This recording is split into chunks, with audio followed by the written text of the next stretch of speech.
بسم اللہ الرحمن الرحیم۔ شروع اللہ کے پاک نام سے جو بڑا نہایت رحم کرنے والا ہے۔ السلام علیکم ورحمۃ اللہ وبرکاتہ۔ ایک گاؤں میں غریب نائی رہا کرتا تھا جو ایک درخت کے نیچے کرسی لگا کے لوگوں کی حجامت کرتا۔ مشکل سے گزر بسر ہو رہی تھی۔ اس کے پاس رہنے کو نہ گھر تھا، نہ بیوی تھی، نہ بچے تھے، صرف ایک چادر اور ایک تکیہ اس کی ملکیت تھی۔ جب رات ہوتی تو وہ ایک بند سکول کے باہر چادر بچھاتا، تکیہ رکھتا اور سو جاتا۔ ایک دن صبح کے وقت گاؤں میں سیلاب آ گیا۔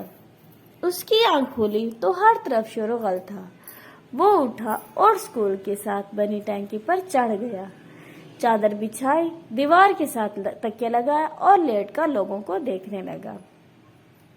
لوگ اپنا سامان، گھر کی قیمتی اشیاء لے کر بھاگ رہے تھے۔ کوئی نقدی لے کر بھاگ رہا ہے، کوئی زیور، کوئی بکریاں تو کوئی کچھ قیمتی اشیاء لے کر بھاگ رہا ہے۔ اسی دوران ایک شخص بھاگتا آ رہا تھا۔ اس نے سونے کے زیور، پیسے اور کپڑے اٹھا رکھے تھے۔ جب وہ شخص اس نائی کے پاس سے گزرا اور اسے سکون سے لیٹے ہوئے دیکھا تو غصے سے بولا، اوئے ساڑی ہر چیز اجڑ گئی ہے، ساڑی جان تے بنی ہے تے تو اتھے سکون نہ لمحہ پیا ہوا ہے۔ یہ سن کر نائی بولا، لالے آج جیتے غربت دی چس آئی ہے۔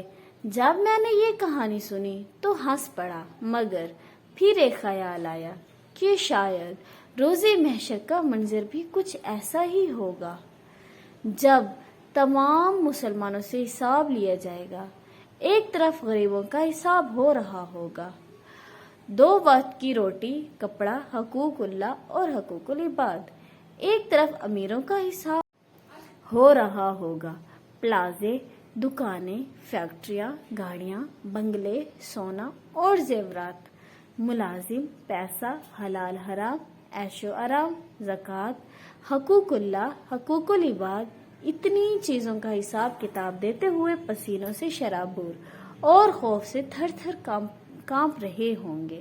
تب شاید اسی نائی کی طرح غریب ان امیروں کو دیکھ رہے ہوں گے، چہرے پر ایک عجیب سا سکون، اور شاید دل ہی دل میں کہہ رہے ہوں گے، آج جیتے غربتی چس آئیے۔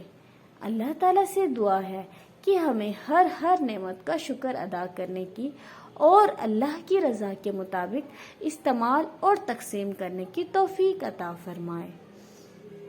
یہ تھی آج کی ہماری ویڈیو۔ اگر آپ کو ہماری ویڈیو اچھی لگے تو چینل کو لائک، سبسکرائب اور بیل آئیکن کو دبانا مت بھولیے گا۔ Thank you. اللہ حافظ۔